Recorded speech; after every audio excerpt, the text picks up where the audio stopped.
രാവിലെ എണീച്ച് ഈ മുറ്റം നോക്കിയിരിക്കാൻ എന്ത് രസമാണെന്നറിയാമോ?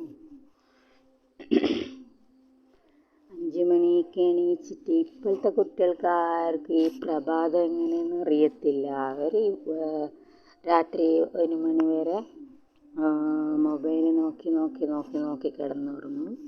രാവിലത്തെ സുപ്രഭാതത്തിന് എങ്ങനെ ആ കിളികൾ കളാരവം കൂക്കുന്ന ആ ഒരു ശബ്ദം, പിന്നെ ആ തണുത്ത ഒരു കാറ്റ്, അതിൻ്റെ ഇതൊന്നും ഇപ്പോഴത്തെ കുട്ടികൾക്ക് അറിയുന്നില്ല. 20 വർഷം മുമ്പ് മുമ്പോട്ട് പോകുന്ന കുട്ടികൾക്ക് ഇതിനെക്കുറിച്ചൊന്നും അറിയുന്നില്ല. കാക്കയുടെ കരച്ചിലെങ്ങനെ, കിളികളുടെ കരച്ചിലെങ്ങനെ ഒന്നും അറിയുന്നില്ല. രാവിലെ എണീറ്റ് സുബഹിയൊക്കെ നിസ്കരിച്ച് വാതിലൊക്കെ തുറന്ന് ആ മുറ്റത്തേക്കൊന്ന് നോക്കി നിൽക്കുമ്പോൾ മനസ്സിൽ കിട്ടുന്ന ആ ഒരു സന്തോഷമുണ്ടല്ലോ, അത് പറഞ്ഞറിയിക്കാൻ പറ്റാത്തതാണ്. ഞാൻ മദ്രസയിൽ പോകുന്ന സമയം തൊട്ടേ ഞാൻ രാവിലെ എണീക്കാറുണ്ട്. രാവിലെ എണീറ്റുള്ള ആ കളകളാര ശബ്ദവും, എനിക്കിപ്പോൾ വലിയ വയസ്സൊന്നുമില്ല, വയസ്സിവിടെ പറയുന്നില്ല, പക്ഷേ ആ ഒരു ഇതുണ്ടല്ലോ, അത് ആസ്വദിച്ചേ ആവണം.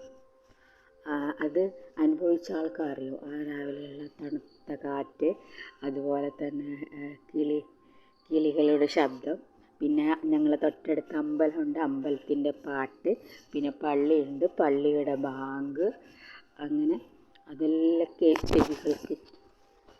ചെവികൾക്ക് കേൾക്കാനും, അതുപോലെ തന്നെ ആ തണുത്ത കാറ്റൊന്ന് നമ്മൾ ശരീരത്തിലേക്ക് എത്തുമ്പോൾ ഉണ്ടാകുന്ന ഒരു രോമാഞ്ചമുണ്ട്. അതുപോലെ അതൊക്കെ ആസ്വദിച്ചാകണം.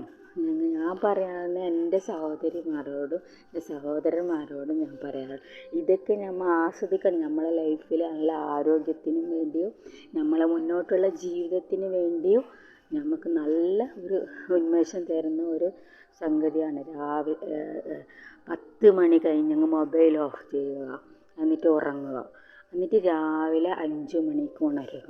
അത് നമ്മുടെ ശരീരത്തിന് വലിയൊരു വ്യായാമമാണ്.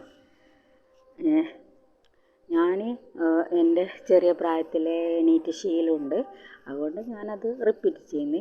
ഇപ്പോൾ എൻ്റെ സഹോദരങ്ങൾ പോലും അങ്ങനെ എണീക്കാറില്ല. ഞാനിപ്പോൾ നിങ്ങളെ കുറ്റപ്പെടുത്തുന്നതല്ല, പക്ഷേ ഇപ്പോഴത്തെ തലമുറ അങ്ങനെ ആയി മാറിയിട്ടുണ്ട്. ആ ഒരു ഇതും പിന്നെ കുറച്ച് വാക്കിങ്ങും ഇതെല്ലാം ചെയ്ത് കഴിഞ്ഞാൽ നമ്മുടെ ശരീരത്തിൽ കിട്ടുന്ന ഒരു ഉന്മേഷം ഉണ്ടല്ലോ, അതൊന്ന് വേറെ തന്നെ. എന്നിട്ട് നിങ്ങൾ പഠിക്കുന്നവരാണെങ്കിൽ പഠിക്കാൻ പോവുക, ജോലിക്ക് പോകുന്നവരാണെങ്കിൽ ജോലിക്ക് പോവുക. അപ്പോൾ അവിടെ അന്നത്തെ ദിവസം നല്ലൊരു ഫീലിങ്സ് കിട്ടുന്നുണ്ട്. ഇത് എൻ്റെ ഒരു ചെറിയൊരു ഒപ്പീനിയനാണ്. എൻ്റെ സഹോദരിമാർക്ക്, ഇപ്പോഴത്തെ തലമുറയുള്ള ആൺകുട്ടികൾക്കും പെൺകുട്ടികൾക്കും എല്ലാം വേണ്ടിയിട്ടുള്ള ചെറിയൊരു മെസ്സേജാണിത്. ഇത് നല്ലൊരു അനുഭവമാണ് എൻ്റെ ജീവിതത്തിൽ. ഇതുവരെ എനിക്കിങ്ങനെ ചെയ്തുകൊണ്ട് വലിയ അസുഖങ്ങളൊന്നും വന്നിട്ടില്ല. ഇനി അങ്ങോട്ട് വരാതിരിക്കട്ടെ എന്ന് ഞാൻ അള്ളാഹുവിനോട് നല്ലപോലെ പ്രാർത്ഥിക്കുന്നുണ്ട്. എൻ്റെയും എൻ്റെ സഹോദരങ്ങളെയും അള്ളാഹു നല്ല രീതിയിലാക്കി വളർത്താൻ, നമ്മളെ ഇനിയുള്ള തലമുറ നല്ല രീതിയിൽ വാർത്തെടുക്കാൻ നമുക്ക് കഴിയുമാറാകണം. ലഹരിയുടെ പിന്നാലെ ഒന്നും പോവാതെ